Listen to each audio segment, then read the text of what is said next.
सर्वांना नमस्कार. रोहित आता भर दुपारीच राणीकडे आला. राणी घरीच होती आणि ती त्याला म्हणाली, दरवाजा उघडा आहे, तुम्ही बाहेर जा. आणि बाहेर जाण्याऐवजी रोहितनं दरवाजा लावला आणि राणी चिडली आणि म्हणाली, हे काय, तुम्ही दरवाजा का लावला? दरवाजा उघडा, नाहीतर मी ओरडेल. आणि रोहित म्हणाला, ओरड. आणि काय सांगशील की कुणी दरवाजा लावला? नवऱ्याने दरवाजा लावला असं सांगशील का?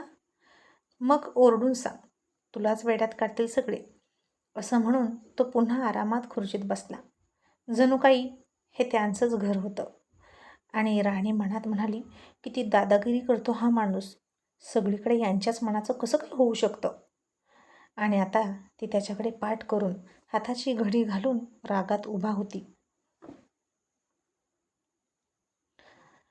आणि काहीच बोलत नव्हती. मग काही वेळ असाच गेला आणि मग रोहितच म्हणाला, राणी चल, मी तुला घ्यायला आलो आहे. आणि काल सकाळी कुठे गेली होतीस ग? तुझ्या आईनं तुला सांगितलं का मी आलो होतो? आणि राणी रागात म्हणाली, का? मी का तुम्हाला माझी सगळी खबर सांगू? तुम्ही कोण लागता माझे? आणि रोहित हक्काने म्हणाला, राणी, नवरा आहे मी तुझा.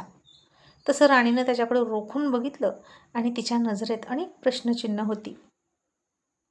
आणि राणी म्हणाली, नवरा बायकोसारखं आपल्यात काही आहे का? असं तुम्हाला वाटतं का? आणि रोहित थोडासा गप्प बसला आणि म्हणाला, हे बघ राणी, मला जरा वेळ दे, चल ना. आणि राणी म्हणाली, ऑलरेडी खूप वेळ गेला आहे सर, आणखीन तुम्हाला किती वेळ द्यायचा मी? आणि तुम्हाला जितका वेळ घ्यायचा आहे ना तितका घ्या, पण तिकडे राहून. आता मी येणार नाही, कारण मला त्या घरात गुदमरतं. आणि रोहित म्हणाला, राणी, असं कसं बोलू शकतेस तू? त्या घरात तुझ्यावर प्रेम करणारे किती लोक आहेत आणि तू असं बोलतेस होय? आणि राणी म्हणाली, ज्याच्या प्रेमाची अपेक्षा आहे तोच प्रेम करत नाही, तर काय उपयोग इतरांच्या प्रेमाचा? आणि बाकीचे लोक मला घेतील समजून. तुम्ही जा सर, मी नाही येणार. तुमचा आणि माझा आता काहीही संबंध नाही, असं राणी निक्षून म्हणाली आणि पुन्हा तिच्या आतल्या खोलीकडे निघाली. आणि रोहितनं आता तिच्या टी-शर्टला घट्ट पकडलं आणि मागे खेचून घेतली. आणि राणी म्हणाली, आणि राणी येऊन त्याच्या छातीवर आदळली आणि रागात म्हणाली, काय करताय तुम्ही? आता असे वागणार आहात का? तुम्हाला जा म्हटलं ना. आणि रोहित म्हणाला, जातो. मग माझा टी-शर्ट दे, आत्ताच्या आत्ता. चल काढ माझा टी-शर्ट. असं म्हणून तो तिच्या टी-शर्टला खेचू लागला. आणि राणी पुन्हा वैतागून म्हणाली, काय करताय तुम्ही? तुम्हाला वेड लागले का? सोडा. असं वागून तुम्ही मला राग आणत आहात. रोहित म्हणाला, हो, वेड लागला आहे मला. आणि तू माझा टी-शर्ट का घेऊन आलीस ते सांग. तू मला मिस करतेस का? माझी आठवण येते म्हणून आणि मला मिस करणार म्हणून घेऊन आलीस का? आणि राणी गप्पच बसली आणि थोड्या वेळानं म्हणाली, अजिबात तसं काही नाही. आणि रोहित पुन्हा म्हणाला, मग काढ ना, दे माझे टी-शर्ट. आणि राणी तिच्या रूममध्ये निघाली. तसं रोहितनं तिचा हात पकडला आणि म्हणाला, इथे माझ्या समोरच काढ आणि ते. असा विचित्रपणे तो करायला लागला. आणि राणी म्हणाली, तुम्ही हैवान आहात का? आता असं करायला लावाल का मला? आता इतक्यात दरवाजा वाजला आणि राणी म्हणाली, कोण आहे? तर भक्ती होती आणि ती म्हणाली, मी भक्ती आहे, दार उघड. आणि राणी दरवाजा उघडायला जाणार इतक्यात रोहितनं तिला आडवा हात लावला आणि अडवली आणि म्हणाला, नाही जायचं, दरवाजा उघडायचा नाही. आणि भक्ती बाहेरून आणखीन एकदा ओरडली आणि म्हणाली, राणी अगं दरवाजा उघड, काय करतेस? आता रोहितच ओरडून म्हणाला, राणी दार उघडणार नाही. आणि भक्ती म्हणाली, आता कोण बोललं? कोण आहे आतमध्ये? राणी तू संकटात आहेस का? मी पोलिसांना बोलवू का? आणि रोहित म्हणाला, बोलवा बोलवा, पोलीस बोलवा, अख्खी गल्ली बोलवा, कारण तिचा नवरा आलेला आहे तिला भेटायला, बघू त्या सगळ्यांना. आणि आता भक्ती हे ऐकून गुपचूप हसत हसत निघून गेली. आता नवरा आलाय म्हटल्यावर कोण काय करणार? आणि राणी म्हणाली, जगासमोर फक्त नवरा नवरा म्हणून मिरवायचं. मला आता कंटाळा आलाय तुमच्या या नाटकाचा. आता तुम्ही असे नाही जाणार, देते तुमचा टी-शर्ट. आणि ती रूममध्ये जाऊन कपडे बदलणार इतक्यात एकतर त्या रूमला कडी नव्हती आणि रोहितही तिकडे गेला आणि धाडकन दरवाजा उघडला. आणि तोपर्यंत राणीनं अर्धा टी शर्ट काढला पण होता आणि तिची ब्रा दिसायला लागली होती.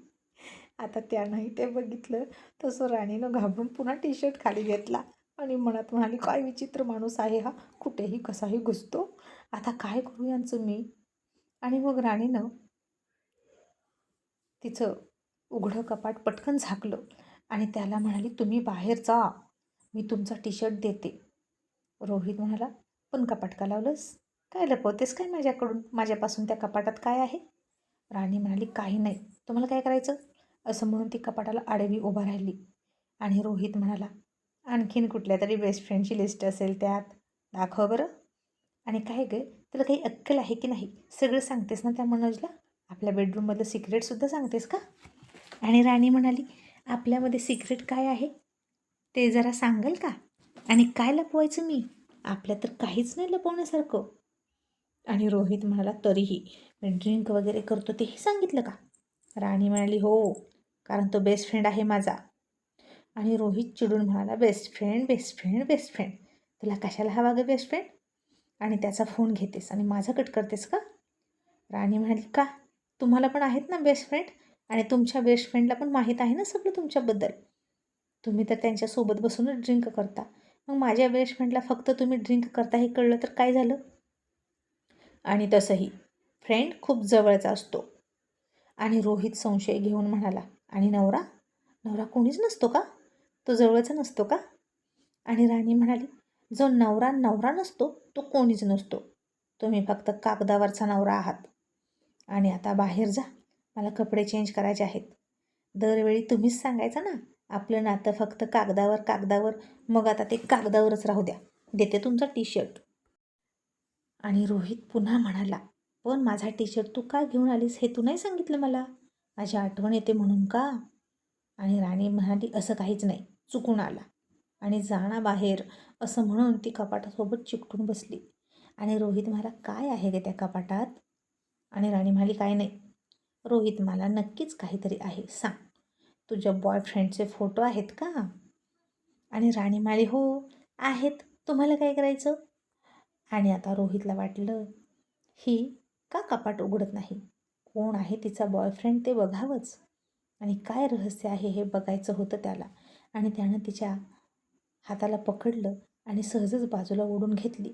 आणि राणी ओरडायची, नाही, नको नको नको, कपाट उघडू नका, कपाट उघडू नका. तरी त्यानं कपाट उघडलं आणि आता त्यानं पाहिलं तर दोन्ही दरवाजाला अख्खा कपाट भरून शाहरुख खानचे, आमिर खानचे फोटो होते. त्यातच एक अल्बमसुद्धा होता आणि त्या दोघांचे सुद्धा फोटो होते. सलमानचे उघडे फोटो होते आणि अल्लड राणीचा त्या दोघांनाही फ्लाईंग किस देताना एक एक फोटो होता. आणि रोहितनं तिच्याकडं बघितलं. राणीनं जीभ चावून त्याच्याकडं पाठ फिरवली आणि रोहित म्हणाला, हे काय आहे? हे तिघेही तुला आवडतात का? आणि हे आहेत का तुझे बॉयफ्रेंड? आणि राणी ठसक्यात म्हणाली, हो, आवडतात ते मला. आता खुश? मग जा बाहेर. आणि रोहित म्हणाला, आता कधी भेटणार गं मग तुझे बॉयफ्रेंड तुला? आता यांचा पत्ता तर कट झाला. आता तुझा हिरो फक्त मीच. आणि किती स्वप्नसृष्टीत रंगते गं तू. आणि राणी म्हणाली, स्वप्नसृष्टी तर स्वप्नसृष्टी, निदान नवरा या भयानक वास्तवतेपेक्षा स्वप्नात हरवलेलं बरं असतं. आणि रोहित म्हणाला, राणी, मी भयानक आहे का? आणि राणी काहीतरी बोलणार, शब्दाला शब्द वाढणार इतक्यात रोहितला राहुलचा फोन आला. आणि रोहित रूमच्या बाहेर गेला. आणि राहुल म्हणाला, रोहित, अरे कुठे गेला तू? लंचसुद्धा केला नाहीस. आणि रोहित म्हणाला, आलो दादा. मग राणीनं तोपर्यंत त्याचा टी शर्ट काढला. तिची इच्छा नव्हती तर त्याच्या हातात कोंबला आणि म्हणाली, जा, मी नाही येणार आणि पुन्हा इथे येऊ नका प्लीज, कारण सतत तुमचा अपमान करायला मलाही आवडणार नाही. आणि रोहित आता जास्त वेळ नव्हता त्याच्याकडे म्हणून निघाला. राणीसुद्धा बाहेर आली आणि आता रस्त्यावरून एक म्हातारी निघाले होते, हातात हात घालून एकमेकांच्या. आणि राहुल म्हणाला, बघ, याला म्हणायचं खरे नवरा बायको, किती प्रेम आहे एकमेकांच्यात.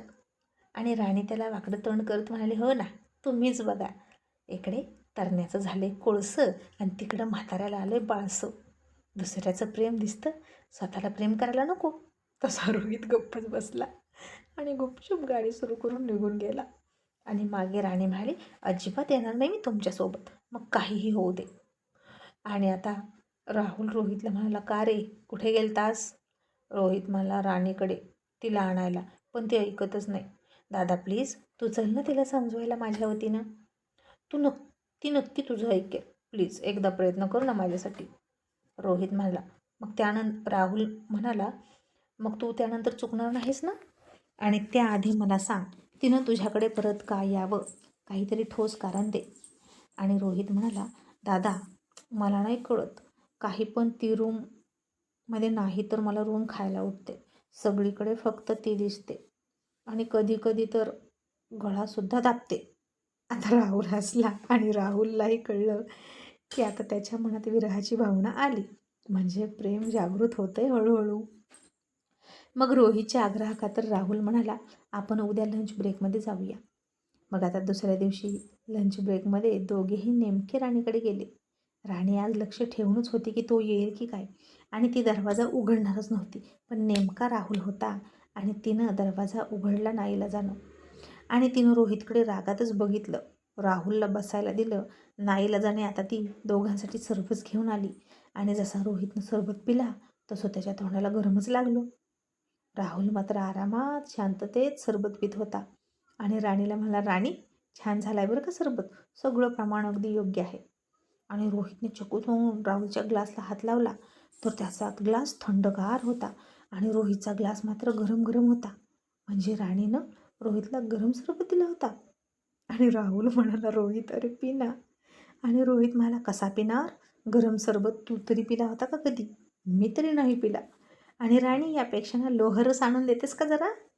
आणि राणी रागवून म्हणाली, हे बघा तुम्हाला इथं कोणीही बोलवलेलं नाही, तुम्ही इथले पाहुणे नाही. आणि राहुल दादा पहिल्यांदा आलेत आणि मी त्यांना सरबत देणार फक्त. रोहितनं चिडून ते बाजूला ठेवलं आणि म्हणाला, नको मला तुझं सरबत. आणि राणी म्हणाली, नको तर नको. मग राहुल म्हणाला, राणी तुझा राग गेला का? रोहित आता पुन्हा तुझ्यावर हात उचलणार नाही. आणि राणी आता स्पष्टच बोलली आणि म्हणाली, दादा प्लीज तुम्हाला नाही म्हणणं मला जमणार नाही, त्यामुळे तुम्ही काहीच बोलू नका आणि यांची बाजू तर अजिबात घेऊ नका. कारण यांनी तुम्हाला काय सांगून इथं आणलं मला माहीत नाही, पण हे कधीच सुधारणार नाहीत. आणि आता राहुल उठला आणि म्हणाला, चल रोहित, मला वाटतं राणीला तिचा वेळ दिला पाहिजे. पण आता रोहितला मात्र तिला कसलाच वेळ द्यायचा नव्हता. तिथून त्याला हलू वाटत नव्हतं. तरीही राहुल निघालाच आणि नाईलाजानं रोहितसुद्धा गेला. आणि त्यानं पुन्हा एकदा लहान चेहरा करून राणीकडे बघितलं आणि राणीनं त्याच्याकडे पाठ फिरवली आणि कठोर झाली. आणि किती हट्टी आहे मुलगी ही, असं तो मनात म्हणाला. आणि नाही यायचं तर गेली उडत, मीही नाही तुला मिस करणार. तसा आधी राहत होतो तसाच राहीन तुझ्याशिवाय, असं म्हणून निघून गेला. आणि घरी गेल्यावर बेडरूममध्ये मात्र एकटाच होता. आणि त्याला जेवायला बोलावलं तरी तो जेवायला आला नाही. मला भूक नाही असं म्हणून तसाच झोपला. पण आता त्याला इतकी जास्त तीव्रतेने तिची आठवण यायला लागली की काही विचारूच नका. आणि रोहीची खूप तगमग होत होती. आणि मग त्यानं त्याच्या मित्रांना फोन लावला, तरी काही मित्रांनी कॉल उचलला नाही. आणि रोहित चिडला आणि म्हणाला, साले सगळेजण बिझी असतील आपल्या आपल्या बायकोसोबत, आणि माझी बायको माहेरात जाऊन शहाणपणा करते. आता तिला अजिबात आणणार नाही, घटस्फोट देणार घटस्फोट, असं म्हणून तो तिला डोक्यातून काढण्याचा प्रयत्न करत होता. पण आता राणी जितका जास्त तो तिला डोक्यातून काढेल तितकी जास्त त्याच्या मनात जाऊन बसायची. आणि शेवटी तो राणीच्या जागेवरच जाऊन झोपला. तिची उशी मिठीत घेतली आणि तेव्हा कुठं त्याला झोप आली. आणि आता सकाळी दुपारी संध्याकाळी रोहितचा चेहरा फार पडलेला असायचा. आता तो तिला फोनही ट्राय करत नव्हता, कारण ती काहीच रिप्लाय देत नाही. भेटूनही उपयोग नाही असं त्याला वाटलं. आता रोहित कॉलेजमध्ये गेला. आज कित्येक मुलांच्या चुका झाल्या, खूप जणांनी होमवर्क केला नव्हता, काही जण उशीर आले. तरी रोहित कोणालाच काहीच बोलला नाही. प्रत्येकाला नाराज होऊन खाली बसा म्हणायचा. आणि त्याला लेक्चरसुद्धा घेऊ वाटेना. आणि मधूनच एक्सक्यूज मी असं म्हणून बाहेरच निघून गेला. आता मनोजला त्याची अवस्था कळली आणि मनोज राणीला फोन करून सांगायचा की राणी, अगं सर खूप उदास आहेत, तू काय ठरवलं आहेस, तू कधी येणार आहेस कॉलेजला? आणि राणी म्हणायची, आता माझा अभ्यास सुरू आहे, माझी हजेरीसुद्धा कशी लागेल ते बघतील आमचे सासरे, मी नाही कॉलेजला जाणार, तू फक्त होमवर्क पाठव. आणि आता दुसऱ्या दिवशी तर रोहित त्या रूममध्ये झोपलाच नाही. त्याला सतत बेडरूममध्ये आठवण यायची तिची आणि म्हणून तो हॉलमध्ये जाऊन झोपला. आणि त्याला तसं झोपलेलं बघितलं जानकीला फार वाईट वाटलं. तिच्याही मनात आलं की राणीला बोलवावे का परत, पण नाही, आत्ताच नको. ही आत्ता कुठे रोहितमध्ये बदलायला सुरुवात झाली आहे. जितका त्रास राणीला झाला त्यातला थोडा तरी त्रास त्याला होऊ दे, असं म्हणून जानकीनं त्याच्या अंगावर सोफ्यावरच ब्लँकेट घातलं आणि झोपायला गेली.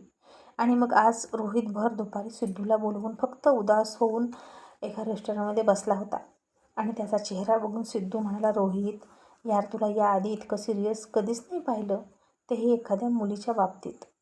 रोहित, खरंच तुला फरक पडतोय का? राणी वहिनी इथे नाहीत त्याचा? रोहित आता काहीच बोलत नव्हता, फक्त शांत बसला होता. सिद्धूनं त्याचा चेहरा स्वतःकडे वळवला आणि रोहितनं डोळे झाकून घेतले, कारण त्याच्या डोळ्यात आता पाणी तरळत होतं. आणि त्याची ती अवस्था बघून सिद्धू म्हणाला, रोहित, अरे बाप रे, तू इतका इमोशनल झालास? माझा तर माझ्या डोळ्यावर विश्वास नाही. रोहित, तू प्रेमात पडलास की काय? आणि रोहित म्हणाला, मला माहीत नाही, पण मला त्या खोलीत करमत नाही. सगळीकडे ती दिसते. माझ्या घरातले कोणीच मला समजून घेत नाहीत. सिद्धू म्हणाला, कसे घेतील आणि का घेतील तुला समजून? सगळेजण तुला सांगत होते तेव्हा तू समजून घेतलं नाहीस. रोहित म्हणाला, तू तरी असं नको बोलू. मला अशी काहीतरी आयडिया दे ना, की जेणेकरून राणी स्वतः माझ्याकडे येईल. सिद्धू म्हणाला, ठीक आहे, असं म्हणून तो विचार करायला लागला. आणि समोरून त्याला हात मोडलेला एक माणूस जाताना दिसला आणि सिद्धूला आयडिया सुचली. तो म्हणाला, रोहित, आयडिया सापडली. रोहित म्हणाला, काय? पटकन सांग. सिद्धू म्हणाला, आपण ना तुझा हातच फ्रॅक्चर करूया. तसा रोहित चकित झाला आणि म्हणाला, सिद्धू, अरे काय बोलतोस तू? आणि सिद्धू म्हणाला, अरे खरा खरा नाही रे, खोटा खोटा. मग बघ राणी वहिनी कशा पळत येतील आणि त्यांना तुझी काळजी आहे हे सिद्ध होणार. आणि रोहित खुश होऊन म्हणाला, नक्की असं होईल का? सिद्धू म्हणाला, 101%. आता राणी वहिनीला इथे पळवत वळवत आणतो की नाही बघ. असं म्हणून सिद्धूने त्याचा फोन काढला आणि राणीला फोन लावून फार फार रडवेल्या आवाजात म्हणाला, वहिनी वहिनी, अहो तुम्ही कुठे आहात? राणी म्हणाली, काय झालं, तुम्ही असं का बोलताय? आणि सिद्धू म्हणाला, काय सांगू आता वहिनी, अहो आपला रोहित. तसे आता त्याचं नाव ऐकून राणी थोडीशी घाबरली आणि म्हणाली, रोहित सर, काय काय झालं त्यांना? तुम्ही रडताय का? आणि सिद्धू रोहितकडे बघून अंगठा उचलून डोळा मारत म्हणाला, वहिनी वहिनी, हो रोहितचा छोटासा ॲक्सिडेंट झाला, पण त्याला लागलं मात्र खूप मोठं. आणि ना त्याच्या डोक्यातून खूप रक्त येतं आहे. आणि राणी म्हणाली, काय? अरे बापरे, असं कसं झालं? आणि सिद्धू म्हणाला, काय माहीत वहिनी, पण बहुतेक तुम्ही त्याच्याशी बोलत नाही ना, म्हणून खूप नाराज आहे. आणि त्याच्या तंद्रीमध्येच तो गाडी चालवत होता. आणि वहिनी, आताही तो बेशुद्धच आहे आणि तुमचंच नाव घेतोय. तुम्ही असाल तसं या.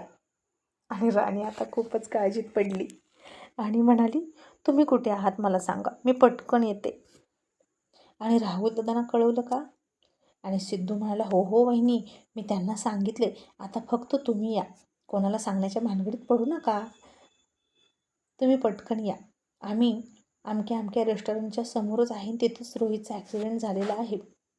असं म्हणून फोन ठेवला आणि राणीनं पण फोन ठेवला.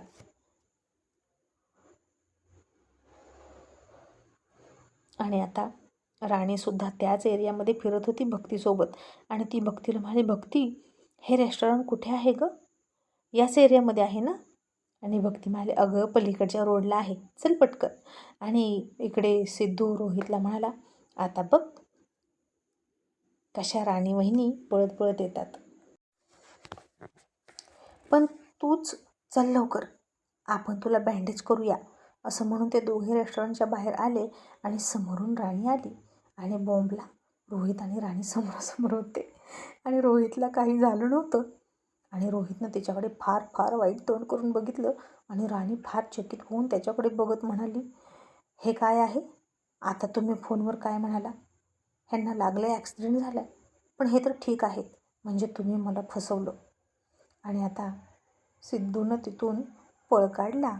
आणि मी नाही वहिनी, ही सगळी आयडिया रोहितची आहे, असं सिद्धू म्हणाला आणि पळून गेला. आणि राणीनं रोहितकडे रागात बघितलं आणि म्हणाली, खोटं, पुन्हा एक खोटं आणि पुन्हा एक नाटक, तुम्ही ना कधीच सुधारणार नाही. असं म्हणून पाय आपटत रागात निघून गेली. आणि रोहित आता सिद्धूला मारायला पळाला आणि म्हणाला, नालायक कुठला, असले आयडिया देतात का, एकदम फालतू. उलट ती जास्तच चिडली. आता पुन्हा माझ्याविषयी तिच्या मनात निगेटिव्हिटी तयार होणार.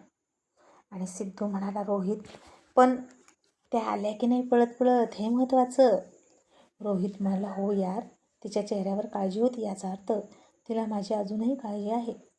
आणि आता असं काहीतरी केलं पाहिजे जेणेकरून राणी घरी आलीच पाहिजे, असं रोहित म्हणाला आणि हसला आणि निघाला. आणि आता इकडे घरी येऊन राणी खूप चिडचिड करत होती आणि म्हणाली, मूर्ख कुठले, काहीही खोटं बोलतात. जीवाचा ठोका चुकवला होता माझ्या त्यांनी. मला वाटलं खरंच त्यांचा ॲक्सिडेंट झाला की काय. नाही, असलं काही होता कामा नये. असं म्हणून तिनं आळीपाळीनं स्वतःच्याच गालावर क्षमा मागत हात फिरवला आणि देवाला जाऊन नमस्कार केला आणि मनातून म्हणाली, आज त्यांनी जो काही मूर्खपणा केला तो जास्त मनावर घेऊ नको देवा. पण तरीही आता राणीच्या मनाला नाही म्हटलं तरी हुरहुर लागली. आणि मग संध्याकाळ झाली आणि आई राणीला म्हणाली, राणी, अगं पुरी भाजीचा बेत कर. राणी म्हणाली, का गं, कोणी पाहुणे येणार का? तिची आई म्हणाली, अगं नाही गं, तू आल्यापासून मी काही केलं नाही ना, म्हणून कर, तुझ्या भावाला पण खाऊ वाटते. आणि मग राणी हो म्हणाली. संध्याकाळी किचन पुढे होती. सगळा स्वयंपाक झालाच होता आणि शेवटी ती पुऱ्याच लाटत होती गरमागरम. आणि आत्ताही तिनं घरी घालण्याचा शर्ट पॅन्ट घातला होता. सगळे केस वर टांगले होते आणि पुऱ्या करण्यामध्ये ते मग्न होते. आणि इतक्यात पाठीमागून राणीच्या नाजूक कमरेत कुणाचे तरी दणकट हात आले आणि तिची कोमरच पकडली. तशी राणी फार दचकली आणि तिने चकित होऊन मागे वळून बघितलं आणि तिच्या नाकासमोर रोहित होता आणि तिच्या छातीसमोर रोहितची भारदस्त छाती होती. आणि राणी म्हणाली, तुम्ही परत आलात का? आणि रोहित हसून म्हणाला, जेवायला बोलवले तुझ्या आईनं आणि हे सगळं माझ्यासाठी करतेस ना. आणि आता राणीला कळलं की आईनं पुरी भाजीचा बेत का बनवला आहे. आणि ती म्हणाली, हे सगळं आमच्यासाठी आहे, तुम्ही बाहेर जा, असं म्हणून ती बाजूला निघाली. आणि रोहित तिला किचन कट्ट्यासोबत दाबून म्हणाला, काय बनवतेस सांग ना, चिकन बनवतेस का माझ्यासाठी? आणि राणी चिडून म्हणाली, तुम्ही का परत आलाय? रोहित म्हणाला, माझ्या बायकोचं घर आहे म्हणून आलो. आता ती सासरी येत नाही ना तिच्या, मग मला तर माझ्या सासरवाडीत आलंच पाहिजे तुला भेटायला. ती म्हणाली, तुम्हाला हे सगळं करून काय साध्य करायचं आहे? हे पहा, माझं मन आता पुन्हा तुमच्याकडे वळत नाही. तसं त्यानं आता तिच्या कमरेला पकडलं आणि किचन कट्ट्यावर बसवली आणि तिच्या अंगावर झुकला. आणि आता फार फार संकोचली राणी आणि घाबरली सुद्धा. आणि म्हणाली, घरात आई आहे, तुम्हाला काही कळतं का? रोहित म्हणाला, हे तर तुला कळायला हवं, मग चल ना आपल्या घरी. राणी, मला रूममध्ये एकटं नाही राहू वाटत. राणी म्हणाली, लग्नाआधी एकटेच राहत होता ना आणि तुम्हाला एकटं राहण्यातच फार शौर्य वाटायचं. माझ्याकडे पाठ करून झोपला ना इतके दिवस, तसेच झोपा. आणि आता आला आहात तर जेवण करून जा. आणि आता तो काहीतरी बोलण्यात इतक्यात तिनं कापलेली काकडी उचलली आणि त्याच्या तोंडातच घातली आणि बाहेर ढकलला. आणि तिनं त्याला जेवण थंडच वाढलं. आणि रोहित म्हणाला, आई, तुमची मुलगी सरबत गरम देते आणि जेवण थंड देते, हुशार आहे ना? आणि आई म्हणाली, हुशार नाही, आगाव आहे. आणि हे ऐकलं तसं रोहित हसला आणि राणी चिडली आणि तिनं रागारागात त्याच्या प्लेटमध्ये आणखीन जेवण वाढलं. आणि रोहित म्हणाला, अगं पास, शिल्लक राहिलं तर तुला खावं लागेल उष्ट, असं म्हणून रोहितनं मुद्दाम त्याच्या प्लेटमध्ये शिल्लक जेवण ठेवलं. आणि राणी खाती की नाही ते बघण्यासाठी. पण राणीनं ती प्लेट उचलली आणि खरकट्या भांड्यात फेकली. आणि रोहित खूप नाराज झाला. आणि त्याला आठवलं की जेव्हा राणी उष्ट्या प्लेटमध्ये खात होती तेव्हा मीच तिला म्हणालो होतो, प्रेम दाखवण्याची गरज नाही, आणि तिच्या समोरून प्लेट ओढून घेतली होती.